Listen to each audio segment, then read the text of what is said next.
दोस्तों, ये खबर तो आप तक पहुंच गई होगी कि उत्तर प्रदेश की बांदा जेल में बंद बाहुबली मुख्तार अंसारी की मौत हो गई। बांदा के अस्पताल में उन्होंने आखिरी सांस ली। बताया गया कि हार्ट अटैक से उनकी मौत हुई है। लेकिन जैसे ही ये खबर निकल कर आई, वैसे ही उनका 8 दिन पुराना एक ऐसा लेटर वायरल हुआ है जिसे देखने के बाद आप समझ जाएंगे ये मौत स्वाभाविक नहीं है।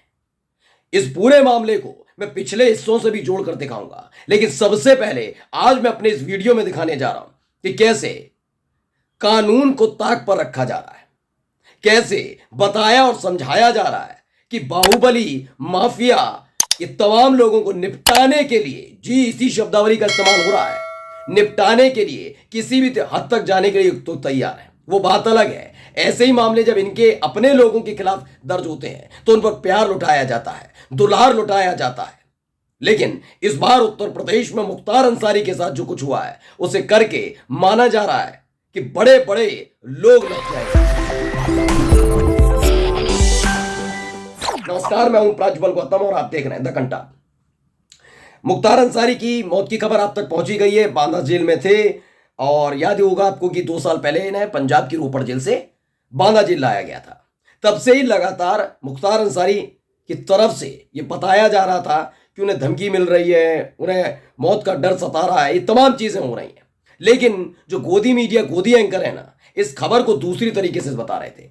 खबर बताई जा रही थी कि मुख्तार अंसारी, जिसके नाम से पूर्वांचल का पूरा इलाका थरथर कांपता था, योगी आदित्यनाथ ने ऐसे हालात पैदा कर दिए कि वो डॉन, वो माफिया, वो बाहुबली खुद थरथर कांप रहा है।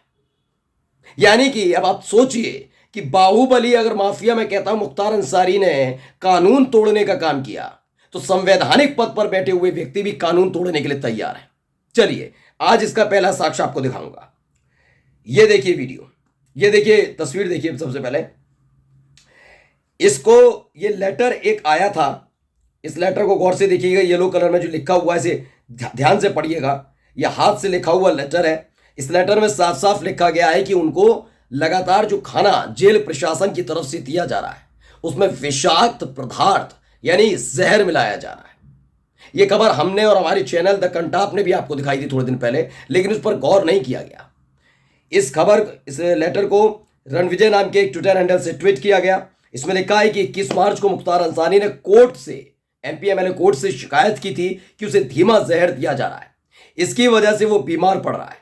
8 दिन बाद मुख्तार की दिल का दौरा पड़ने से मौत हो गई।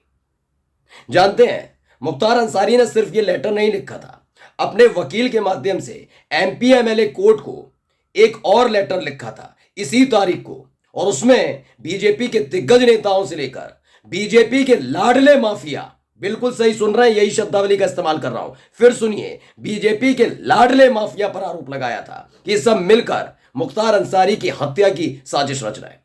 क्योंकि वो माफिया बीजेपी का लाडला है, इसीलिए पूरा का पूरा संवैधानिक तंत्र उसका साथ दे रहा है। और मुख्तार अंसारी के साथ जेल के अंदर क्या कुछ सलूक किया जा रहा है वो लेटर सामने आया था। ये देखिए, पुनीत कुमार सिंह के नाम के जो ट्विटर हैंडल से ट्वीट किया गया, इसमें लिखा हुआ है, न्यायालय श्रीमान मुख्य न्याय मजिस्ट्रेट विशेष magistrate MP MLA court Mau, ये जानकारी उनकी तरफ से दी गई थी। चौथा कॉलम बहुत जबरदस्त है, इसमें लिखा है कि प्रार्थी को विश्वस्त सूत्रों से प्राप्त हुआ कि प्रार्थी की हत्या का षड्यंत्र उपराज्यपाल जम्मू एवं कश्मीर माननीय मनोज सिन्हा जी, माफिया डॉन और भाजपा समर्थित एमएलसी ब्रजेश सिंह, भाजपा विधायक सुशील सिंह, पूर्व आईजी एसटीएफ श्री अमिताभ यश एवं प्रमुख सचिव गृह उत्तर प्रदेश द्वारा रचा गया है तथा सरकार द्वारा उक्त पदासीन अधिकारियों को प्रार्थी की हत्या के बाद कानूनी कार्रवाई से बचाने का भी आश्वासन दिया गया है।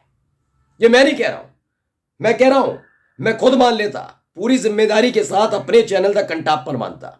क्योंकि जिस व्यक्ति ने जन्म लिया उसकी कभी ना कभी तो मृत्यु होगी ना, इंतकाल तो होगा ना, निधन तो होगा ना। मुख्तार अंसारी के साथ भी वही हुआ।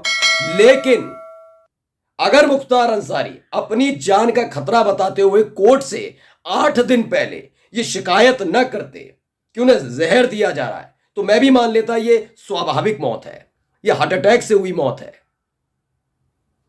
ये तमाम चीजें मान ली जाती। लेकिन अगर एक व्यक्ति अपनी जान को खतरा बताता है, वो व्यक्ति पत्र लिखता है कोर्ट को, 8 दिन पहले एक पत्र लिखता है, मैं ये भी नहीं कह रहा साल भर पहले, 1.5 साल पहले, नहीं, 8 दिन पहले ही मुख्तार अंसारी ने बताया था उनकी तबीयत खाना खाने के फौरन बाद बिगड़ जाती है, खाने में कुछ ना कुछ मिलाया जा रहा है, इसकी जांच कराई जाए। लेकिन नहीं, कुछ नहीं हुआ था। इसमें लग रहा था कि ये जो मुख्तार अंसारी है ना, ये बचने की कोशिश कर रहा है, ये फिर से उत्तर प्रदेश से बाहर किसी जेल में बंद होना चाहता है।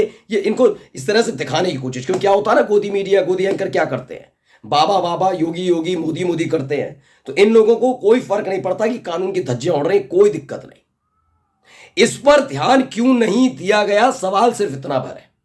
मैं अब भी कहता हूं, मैं अपनी पूरी जिम्मेदारी के साथ चैनल पर मान लेता हूं, हार्ट अटैक से मौत हुई थी, बिल्कुल हार्ट अटैक से मौत हुई है। लेकिन इसका जवाब कौन देगा? इन लोगों पर आरोप लगा है, क्या इनके खिलाफ कोई जांच की जाएगी?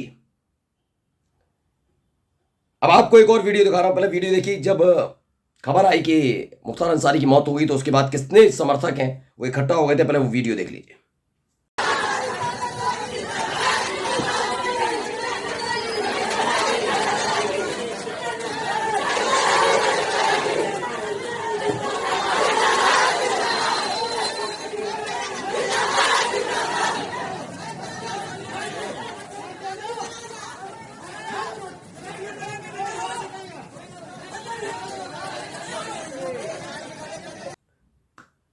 तो ये शादाब चौहान नाम के ट्विटर हैंडल से ट्वीट किया गया, बताया गया है कि कैसे मुख्तार अंसारी जिंदाबाद जिंदाबाद के नारे लगाए जा रहे हैं।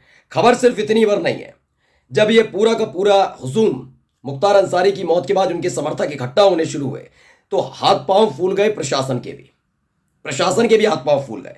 देखिए कैसे मुख्तार अंसारी के परिवार के लोगों को आगे लाकर ये करवाने की कोशिश की जा रही है कि इन लोगों को शांत कराइए, इन लड़के जो खड़े हैं इनको चुप कराइए, शांत कराइए। तो ये मुख्तार अंसारी के भतीजे हैं, तमाम लोग हैं। इनसे सदफ आफरीन ने ट्वीट किया है, पूर्व विधायक मुख्तार अंसारी के घर के बाहर जमा हुई भारी भीड़ को मुख्तार अंसारी के परिजनों ने लोगों के और खुद के दुख को एक जैसा बताया और भीड़ को लौटने को कहा है। ये भी एक बात आप दर्ज करके रखिएगा, जरूरत आखिरकार मुख्तार अंसारी के परिवार की ही पड़ी है। ये खबर अपने आप में बहुत ज्यादा जरूरी हो जाती है दोस्तों। अब आता हूं असली खबर पर, जिसका मैंने जिक्र किया। शैलेंद्र यादव है, उन्होंने एक ट्वीट किया और इस ट्वीट पर नजर डालनी चाहिए। कहते हैं ना, इन दिनों आप देख रहे होंगे, जैसी खबर आई कि मुख्तार अंसारी की हार्ट अटैक से मौत हुई, उसके फौरन बाद ही योगी आदित्यनाथ का उत्तर प्रदेश विधानसभा में दिया गया एक बयान बड़ा तेजी से वायरल हो रहा है। वो बयान है कि मैं मिट्टी में मिला दूंगा, गुस्से में बोल रहे हैं, कर दूंगा, मैं माफिया को मिट्टी में मिला दूंगा। अब ये सवाल उठता है, मिट्टी में मिला देंगे तो इनका कुछ क्यों नहीं? शैलेंद्र यादव लिखते हैं, ये सभी अपराधी यूपी में ही रहते हैं। ब्रजेश सिंह, जिनका मैंने जिक्र किया, मुख्तार अंसारी ने सीधे तौर पर आरोप लगाया था ये बीजेपी समर्थित एमएलसी है और माफिया है। इस पर 106 मुकदमे हैं। ये दाऊद इब्राहिम का भी इसके कॉन्टेक्टर है, लेकिन बीजेपी इसे समर्थन करती है तो ये राष्ट्रवादी है, ये राष्ट्रवादी माफिया है, मैं यही तो कहूंगा। धनंजय सिंह, राजा भैया, डॉक्टर उदयभान सिंह, अशोक चंदेल, विनीत सिंह, ब्रिजभूषण सिंह, चुलबुल सिंह, सोनू सिंह, मोनू सिंह, अजय सिंह सिपाही, पिंटू सिंह, सनी सिंह, संग्राम सिंह, चुन्नू सिंह, बादशाह सिंह, ये सारे के सारे यहां लिखा है कि बस यहां एक अच्छी बात है कि इनमें से कोई भी मुस्लिम नहीं है। मैं ये नहीं कहता मुस्लिम है नहीं है, लेकिन टारगेट कौन किया जा रहा है समझाने की जरूरत नहीं है।